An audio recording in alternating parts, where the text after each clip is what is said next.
Hello my wonderful, beautiful friends. Guys, welcome back to r/EntitledPeople, where people truly believe that the world is all about them and nobody matters. And in this episode, guys, this entitled idiot destroys his own car and he puts the blame on OP. Guys, I hope you enjoy the stories today. Don't shake your heads too hard. And as always, you can send or link your stories to this email right here. We're diving in.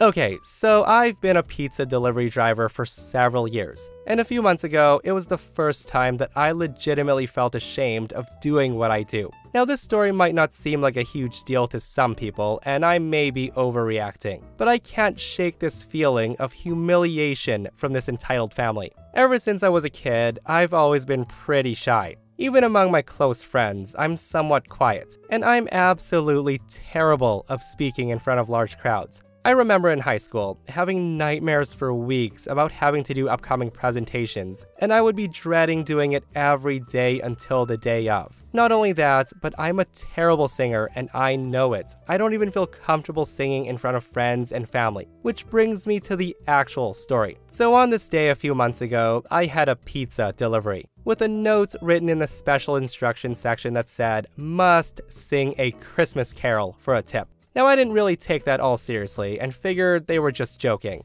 And if they weren't, I thought of a corny line to say while driving there to hopefully satisfy them if they were serious. So I show up and it's some kind of small party going on. There's probably like 10 or 15 people gathered in the living room, and that's when the mom, the entitled Karen, comes to the door and she takes the pizzas. There were 6 larges, and I give her the receipt to sign. She then looks at me with a smile and she goes, "So, did they tell you?" I then said, "Oh, the note, yeah, I saw that, but trust me, you don't want to hear me sing." Hearing me say that, she says, "You have to sing. That was a part of the special instructions." She then ushers me inside and she closes the door behind me. And all the people there are watching me and they have their phones out recording me. Of course, I instantly get uncomfortable and I want to leave as quickly as possible. Now, having an audience is one thing, but being recorded by multiple people will instantly make me feel anxious. The Karen says, "Well, go on, sing a song for us. It's the Christmas season."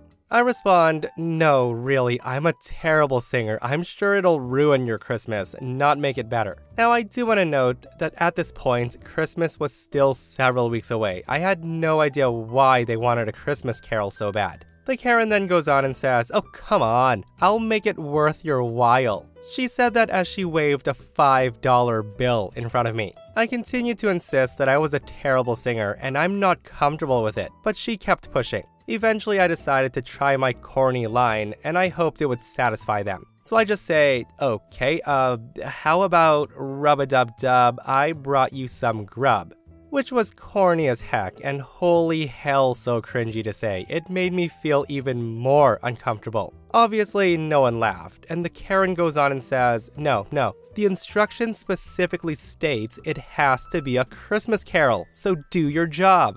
At this point, I insisted more on not wanting to sing, and I was starting to get seriously pissed off and uncomfortable that she wasn't taking no for an answer. But the woman kept waving the $5 in front of my face to encourage me. So I finally say, "Look, lady, I'm sorry, but I'm not gonna sing for money. That's not a part of my job." She then looks at me incredulously for a second and she goes, "Wow, so why do you have a space for special instructions then if you just ignore it? It was only for fun, you know. Well, you're definitely not getting this then." She said that as she pulled the $5 bill away from me, and she said, "The instructions said to sing for a tip. No singing, no tip." At that point, I said thank you and quickly left, while I heard several comments behind me from everybody else saying, "Wow, is he serious? What a dick." And I even heard someone say, "Ugh, gross." Whatever that means, I have no idea. So yeah, it's just being pressured to sing, which I guess should have been fun, but I've never felt so used and humiliated while working here. I legitimately feel ashamed to be working a minimum wage job now. And at the time, I felt like I was on the lowest rung of the ladder in society. I was just a tool for their entertainment, and they thought I would jump at the chance to make a fool of myself for some tip money. I'm a pizza delivery driver, not an effing performer. Yeah, guys, I don't think I've ever cringed so hard reading a story before. And I can only imagine how OP felt just having all those phone cameras in his face basically saying, "Dance, monkey, dance." And all for a measly $5. And the fact that they all got mad at him for refusing to perform is absolutely ridiculous. I think I would blacklist that house, guys. No pizza for them anymore. And OP's right, he's a delivery driver, not a circus monkey. And for nobody in that house to stand up for him and say, well, at least you tried, let's just give him the tip anyway, is absolutely absurd. Alright, so here's some backstory. I work for a subcontracting company that does IT work for various municipal governments, and my truck is loaded with equipment for computer repair and road work. This becomes important later. As such, I currently have a 2-hour commute, and while I do use the interstate during the day, I usually head home closer to midnight and prefer to take the state highways and back roads, due to the lower speed limits. So now, for the cast, we have myself, Brad, the entitled driver, Renee, who's my fiance and coworker, the nice girlfriend, who's Brad's female companion, and Chad, Brad's absolutely chill father. Now for the story. So as Renee and I were driving home tonight, we had noticed that a large rotted poplar tree had become uprooted and fallen into the road, covering both lanes. Now normally I would have called local officials and then waited for the tree to be removed, or simply wait for them to arrive and then take a different route. Unfortunately, I had no cell phone reception in the area, and turning around would add an extra hour to my already long commute. As such, I figured I'd try to use my demolition hammer, which was the best thing available to me, to try to at least weaken it until someone came by with cell reception that we could flag down and get to call the local authorities. So with that, I turn on the hazards, turn on our beacon, and Renee and I both put on reflective vests and hard hats with built-in lamps. While Renee brought the tools over to the tree, I began grabbing the traffic cones to block off the road. And that's when Brad enters, this entitled prick. So as I finished setting up the cones behind the truck, Renee began handing me the cones to put in front of the fallen tree. No sooner I began reaching for them was when we heard the roar of a brand new sunrise orange Dodge Charger RT, flying up the back road with a 30-mile speed limit at highway speeds. I ran in front of the fallen tree, shining my flashlight on the already well-illuminated tree, and tried to flag down the Charger, but it was no use. He never even hit his brakes. I dove out of the way at the last second as the Charger plows into the tree, turning it into a horizontal fulcrum and me into a baseball. As the tree struck my shoulder, it launched me about 10 feet. I got up, extreme pain throughout my left side, and unable to raise my arm up. Adrenaline was coursing through me, and I hobbled quickly to the remains of the obliterated Charger that's now smoking and leaking fluids all over the road. Miraculously, Brad and his girlfriend got out and they were completely unharmed. Renee, who miraculously found the one spot with coverage, called the emergency services, and nice girlfriend called Chad, his father. And that's when I heard it. Brad comes out and says, "Oh man, my car. How could this happen? Why does this always happen to me? What would?" And that's when he looked at me, looked at the clearly uprooted tree, and proceeded to have a unique reaction, one that I never thought really ever happened. The guy screeches at me. Me, thinking maybe he's injured too, says, "Dude, are you okay?" And that's when Brad says, "No, idiot. Because of you, my car is completely totaled. What kind of moron cuts down a tree in the middle of the road?" I say to him, "Actually, that tree was already here. We got here maybe 2 or 3. He then interrupts me and says, "BS, you blinded me with that flashing stupid strobe light," pointing at the yellow hazard beacon on my truck, which I've used for years. That's when his nice girlfriend says, "Actually, I think that..." Brad interrupts her and says, shut up, all of you. I'm gonna sue you for failing to illuminate the tree properly. And by the time I'm done with you, I then interrupt him trying to be nice and say, "Well, actually, that's..." He then stops me and says, "If you open your mouth one more time, I swear I'm gonna..." That's when Renee interrupts and says, "Enough. It's not his fault that you clearly acquired your driver's license in a Happy Meal. That tree is very well illuminated. You clearly weren't paying attention and you hurt him. Look at him, he's limping, idiot.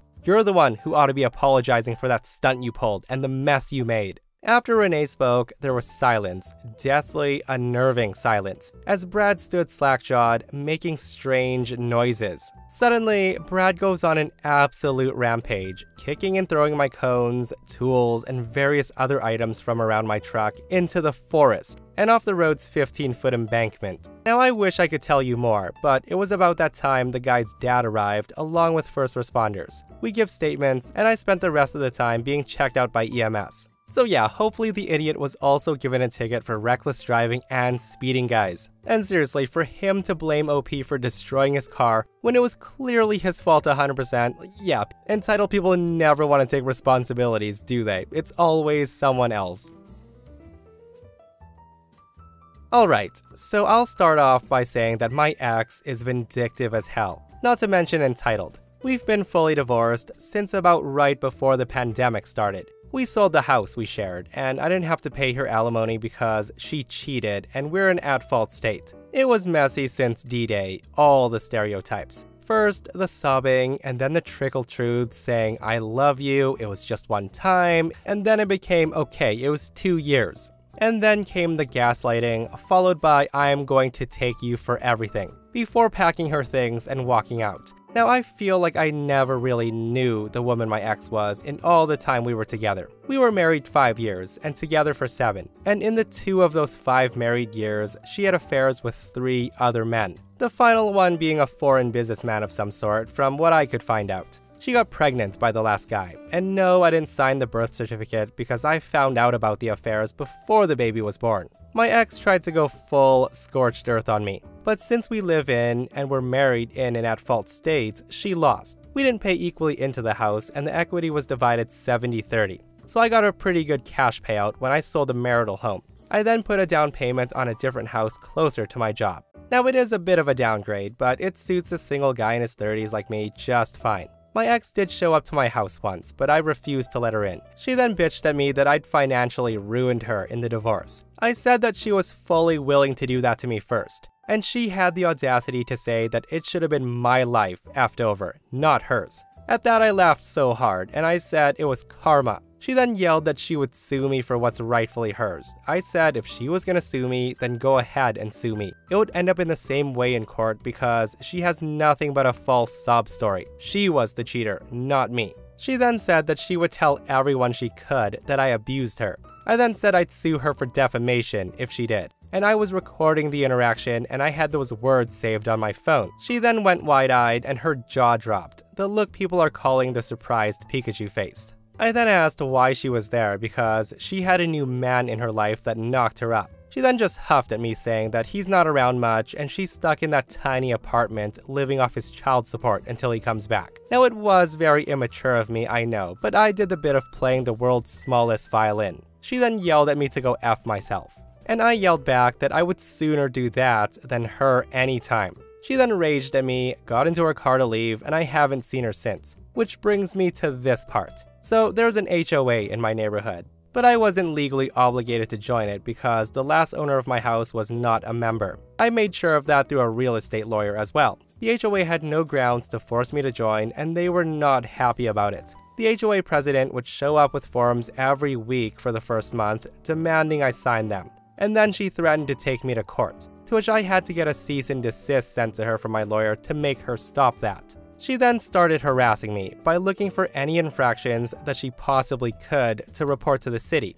An inspector came out several times and found nothing wrong. In fact, I offered one of them a burger while grilling and they graciously accepted. Did I mention that the HOA hates barbecues and parties that aren't approved in advance? Well, they do, and I like to grill when the weather's good, and my neighbors actually love me for it because I invite them over. I had the police called on me several times for noise complaints because I was playing music on a Saturday afternoon while having my friends over. The HOA president, I caught her trespassing once when she was trying to peer into my windows. I called the police, but she denied ever doing it, so I got cameras. She hasn't trespassed since, but I've gotten repeated passive-aggressive letters saying that my cameras weren't approved on my house. So with that, some months ago, I started getting letters for fines in the mail. And when I contacted the HOA, their representative claimed that they had it on record that I had joined and needed to pay all the fees effective immediately. I told them that wasn't possible. They then emailed me a scanned copy of the forms, and they had a signature on them, but it wasn't mine. It was very similar in some ways, and I recognized right away that it was my ex's handwriting. She knew what my signature looked like, but it was a loose imitation at best. I got in touch with a lawyer right away over the signature, but the HOA still demanded that I go to court, and it took 7 months before that happened. Meanwhile, they were stacking unpaid fines against me weekly, and they were threatening to put a lien on my house. We then went to court, and the HOA president looked very smug. But my lawyer pointed out how the signature wasn't the same as mine, and it was very inconsistent in various forms, and that I've never allowed the HOA president in my house, and I never requested the forms. The idiot HOA president actually slammed her palm on the table and said it was still binding, but when pressed where the fraudulent signature came from, she admitted that my ex-wife called the HOA and they sent her the forms, and then she got them back in the mail signed. But then she actually claimed that she thought I'd signed them. The judge looked at her and asked if she was serious. She then confirmed that she was. The judge then asked how a woman that I was no longer married to, that never even lived with me in my current residence, was supposed to have any bearing on whether or not I joined her HOA. She then went quiet, and I could see the "oh crap" look on her face as the hamster wheels were turning. And then she seemed to have finally mentally put the pieces together. My lawyer then counterclaimed that what the HOA did was blatant fraud, and legal actions must be taken, and they were. I countersued the HOA for emotional distress of the harassment I'd gotten since moving in, which I had lots of proof of. That won me about 10 grand after lawyer's fees, and I decided to put that towards my mortgage. The HOA president was also removed from her throne, and I'd like to think she was kicking and screaming. She was also slapped with a hefty fine. I've seen her outside a few times, and she always looks at me like I'm the devil. The HOA itself had to pay for all my legal fees too. I wanted to go after my ex for forging my signature, but I can't, because not long after she forged my signature, she apparently left the country to be with that guy.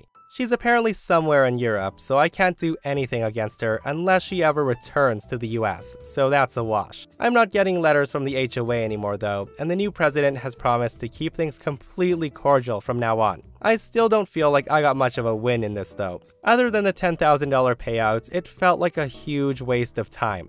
I don't think it was a waste of time. OP got $10,000 out of that, and if his ex ever comes back to the US, she's gonna be in some pretty big trouble. Like, it's funny how she tried to ruin OP's life financially before leaving the country, but it only made him $10,000 richer. Talk about a plan backfiring.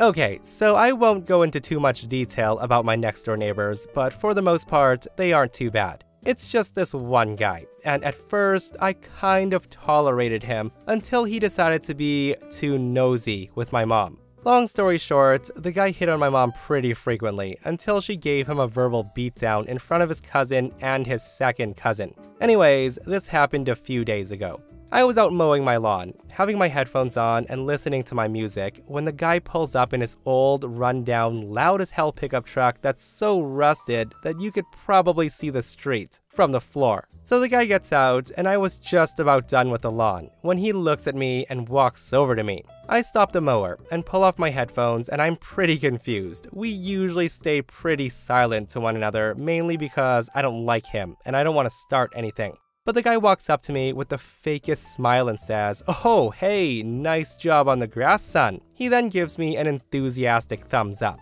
I say to him, "Thanks." He then says, "I'm really serious. This is pretty good work for someone your age. Your mom must be glad you get to work on her lawn for free, huh?" He then lets out a fake laugh, and I say, I guess. He then says to me, "So with that in mind, kiddo, do you think you could do me a favor on the days that you mow?" I say to him, "What do you mean?"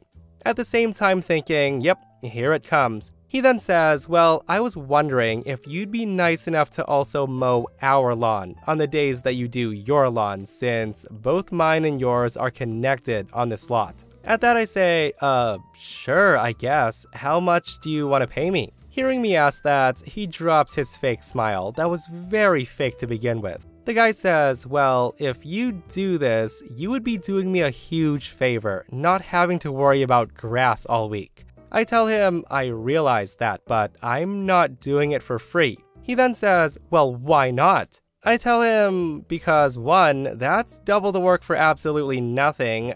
2, you have 3 perfectly capable people living with you who can mow the grass, probably as good as I can. And 3, you're paying that guy with the riding mower to do it for you. And yeah, the guy is so lazy he actually does pay someone to mow his lawn, who's a pretty nice guy with a riding mower. The guy then says, but he charges so much, like almost half my paycheck a week. I tell him, well, then that's your problem, that's not my problem. He then says, can't you be a good Samaritan? You obviously have no problem doing the lawn for your mommy. You can just keep mowing to the other side, it's not that big of a deal. He then gets pissed off and he walks away. I go to put my headphones in when he turns around and yells at me from his truck, your lines aren't even straight, you dumbass. After that, he storms in his house and slams the door. I just said nothing. I shrugged, finished my grass, and went inside. Soon enough, my mom gets home and says, good job on the lawn. And I tell her what the neighbor told me, and she laughed and said, well, if he wasn't so busy flashing pictures of his junk to people, he'd have plenty of time to do any kind of work around his house. Typical entitled neighbors, guys. Mow my lawn for free. It's connected to your yard anyways. Guys, that is what you call an a-hole. People who are all fake smiles when they want something and turn on you when you don't do it for them. Sounds like my frickin' boss.